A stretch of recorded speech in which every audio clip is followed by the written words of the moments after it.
actuel, j'ai plein de souvenirs sur lui, tant sur le plan politique et sur le plan professionnel.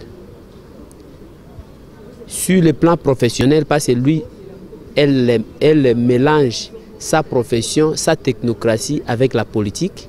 Tout, elle lut le dé à la fois. Et nous allons également les juger dans le deux plans.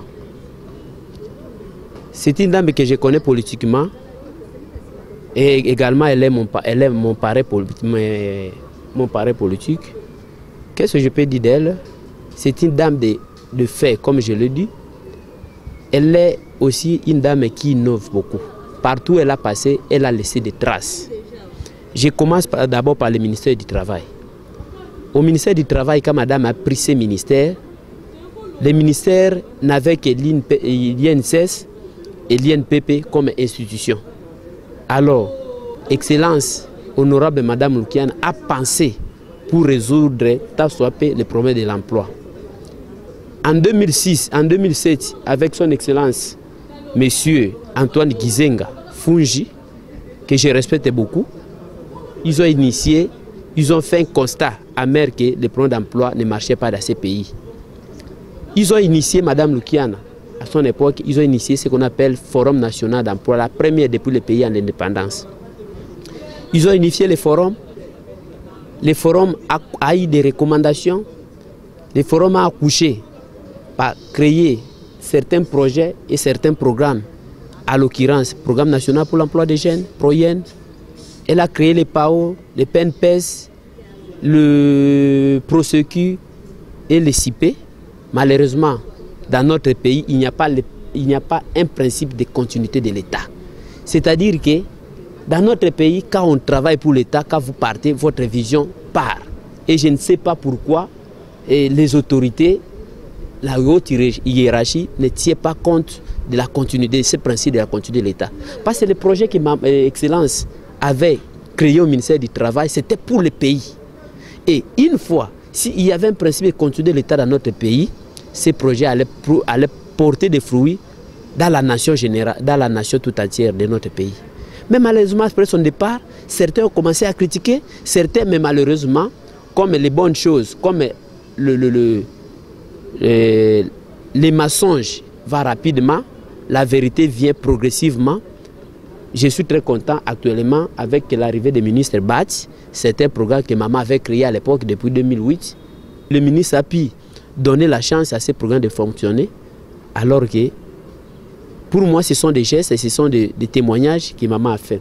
Maman également au ministère du Travail, elle a créé l'ONEM, qui est aujourd'hui incontournable, qui rend de bons services dans le pays. Elle a créé les professeurs, elle a créé les PNPES, tout ce qui est projet, tout ce qui est les décisions urgentes, tout ce qui est les besoins urgents pour ces ministères, ce sont les conceptions de maman. C'est pourquoi je dis toujours à cette dame que c'est une dame de fait et c'est une dame qui a un esprit d'initiative, c'est une dame qui a un esprit de créativité. Que Dieu lui donne encore la chance. Et quand elle travaille là-bas, elle travaille pour la nation. Mais malheureusement, dans notre pays, quand vous travaillez, les gens sont jaloux de vous. Les gens, tout le monde est jaloux quand on travaille. C'est déplorable. À l'époque, maman a créé SMIG. Aujourd'hui, lettre morte. Le SMIC qu'on a créé, le SMIC qui est appliqué partout, il a fallu que Lukiana soit là pour que le SMIC soit appliqué. Oh, il n'a pas fait ça, elle n'a pas fait ça pour sa famille. Le SMIC, maman a fait pour délivrer les jeunes Congolais, les Congolais en général, dans les emprises, dans les souffrances qu'ils sont en train de connaître auprès des Libanais, de tous ces expatriés. Mais malheureusement, le SMIC n'est pas appliqué. Malheureusement, c'est déplorable. On n'a jamais appliqué le SMIC dans ces pays. Maman a créé les CPDS. Malheureusement, personne n'a compris les CPDS. Moi, je pense que dans toute chose, quand quelque chose qui est quelque chose public, s'il y a les animateurs qui sont incompétents, on change les animateurs et la chose publique continue. Mais on doit sacrifier tout un pays à cause de certains groupes, des individus qui ont géré mal la structure. On doit sacrifier toute une structure. Et maintenant là, les gens sont sous l'arbre, plein de conflits. Maintenant, il y a des problèmes. Tout ce que je peux dire, Je peux lancer un cri à l'arme. Ça, je l'ai dit, état que congolais, parce que je suis congolais. Que nous devons avoir la culture de continuité de l'État. Quelqu'un peut avoir une idée. Vous arrivez, vous améliorez. Mais on ne peut pas arriver pour combattre. Parce que quand on prend les décisions publiques, on les prend pour le pays. On les prend pas pour sa famille. Alors quand on prend les décisions publiques, ce sont des décisions qui restent pour le pays. C'est très honteux dans notre pays quand quelqu'un, un ministre qui va venir, qui travaille, et c'est lui qui vient, d'office son président devient son opposant. C'est déplorable. Je pense que les choses ne peuvent pas aller dans ce sens-là. Comme nous pouvons tous les constater, si les plans politiques, tout le monde connaît les mérites de maman, tout le monde connaît les mérites de son excellence, Madame Lukiana. En 2006, elle fut secrétaire générale adjointe du PPRD. Elle a bâti campagne de chef de l'État. Le pays venait, depuis l'indépendance, on n'a jamais eu une élection telle que nous l'avions connue pour la première fois en 2006. Personne n'avait l'expérience des élections. Personne n'avait l'expérience des élections dans ce pays. Depuis 60. Comme vous pouvez le constater dans notre pays, les opposants qui ne maîtrisent rien de la démocratie ont vilipendé les chefs de l'État.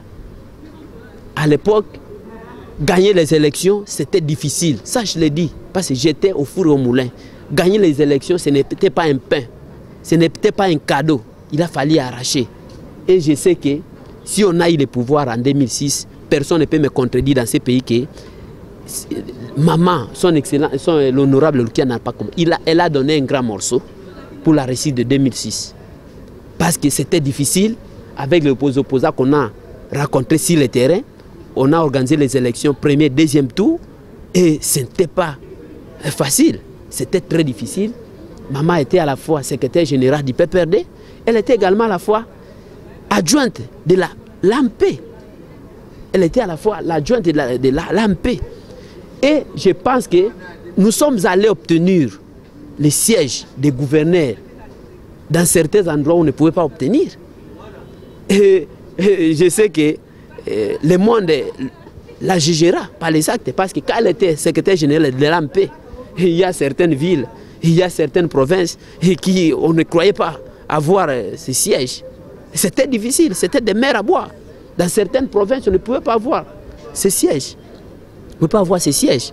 Mais je sais que c'est une dame de fait et c'est une grande, elle est tellement importante dans notre pays, dans notre politique active. Elle est tellement importante, elle est incontournable.